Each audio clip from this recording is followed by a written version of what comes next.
Good evening, good people. This evening I would like to invite you to reflect with me about love, which is the most confusing thing under the sun.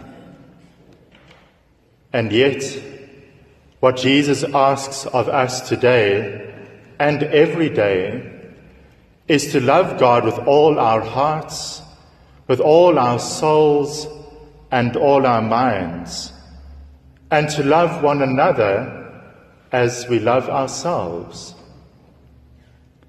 Think for a moment, what would you say is the most popular theme for songwriters? I'm sure the answer that you would suggest is love.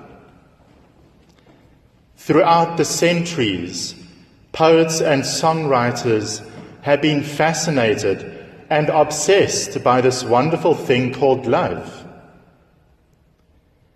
But the question I ask now is, do these songs tell us how to love properly, in the way that Jesus would want us to, purely and perfectly? I have a feeling that somehow many songs fall short of this ideal, since, after all, love can be such a confusing thing. But on the other hand, I think that some songs do teach us about true love. And for myself, I have a simple way of testing how true a song is. What I do is, wherever I find the word love in the song, I simply change it for the word Christ. And if it still fits and makes good sense, then I say that it teaches us about true and perfect love. Let us put this theory to the test. I will just sing you one verse from a song by Andrew Lloyd Webber, Love Changes Everything. Love changes everything, hands and faces, earth and sky. Love changes everything, how you live and how you die. Love can make your summer fly, or a night seem like a lifetime. Yes, love changes everything. Now I tremble at your name. Nothing in the world will ever be the same. So here are some of the thoughts that come to my mind after thinking about this song. Love certainly changed the hands and the face of Christ. His hands were changed by the nails that pierced them when he hung upon the cross. Yet these nails do not pierce him with pain. They pierce him more deeply with love of you. His face was changed by the crown of thorns. Yet those wounds do not draw groans from him. Rather, they draw you into his heart. Love changes how you live and how you die. Christ lived a holy life, full of kindness, gentleness, and compassion, and then won for us forgiveness by obediently going to his death on a cross. Now I tremble at your name. Certainly, if we love rightly, we will honor the Lord and keep his name holy. With wonder and awe, every knee shall bow at his name, because it is the only name by which all people are saved. Love changes everything. Days are longer. Because Christ has changed our darkness into a great light. Christ has given his light to those who walked in darkness and who dwelt in the shadow of death, to guide us into the way of peace.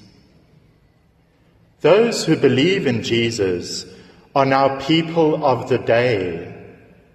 We no longer belong to the night. Love changes everything. Words mean more. Very often, we put very little thought into what we say. We neither mean it, and neither are we committed to it. There are empty promises. Sometimes, even marriage vows don't mean much to us anymore. Yet Christ was totally committed to what he said. He did not back down or take his words back when he was in Pilate's court. Everything he said was true and filled with deep meaning. His words cut more finely than any double-edged sword, judging secret emotions and thoughts. Christ is the Word made flesh, the Word from the beginning, who is God, and his word shall never pass away. Love changes everything. Pain is deeper than before. Just think of your own experience. It is more painful to be insulted by a friend than by an enemy. Christ loves everyone deeply. Just think of his pain when Judas kissed him, when Peter denied him, and when so many rejected him. Even his friends deserted him and left him to be all alone on the cross. How deep was his pain when he said to Philip, "Have I been with you all this time, and you still do not know me?" Love will turn your world around, and that world will last forever. Christ has certainly turned our world around, turning all our values upside down.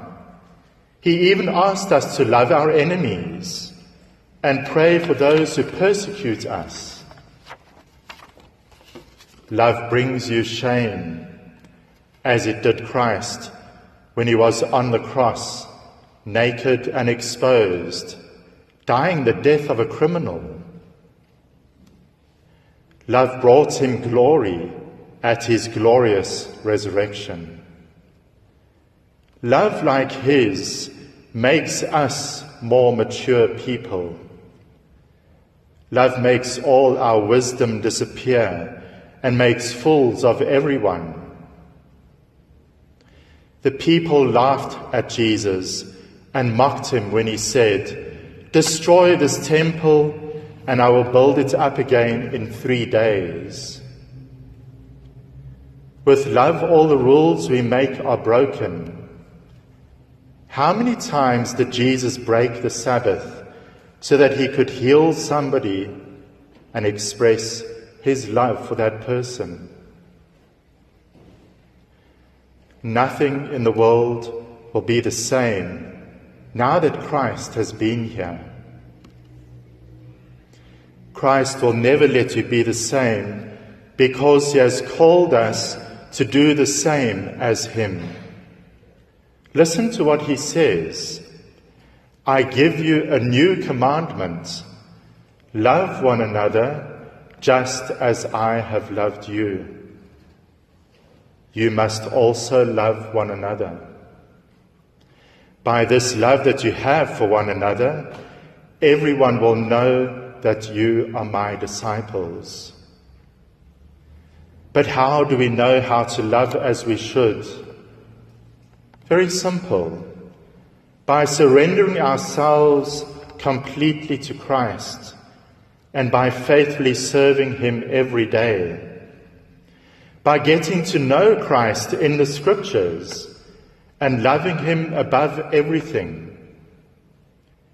Invite Christ into your heart daily through a deep reflection on his life in the Gospels. Then ask him to show you how to love others as he loves them.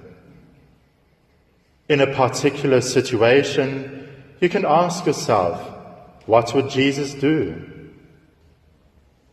The more we identify with Christ and the more we love like him purely, perfectly, and chastely, the more confusing it becomes. People might misunderstand you and even hate you and even reject you, just as they did with Jesus.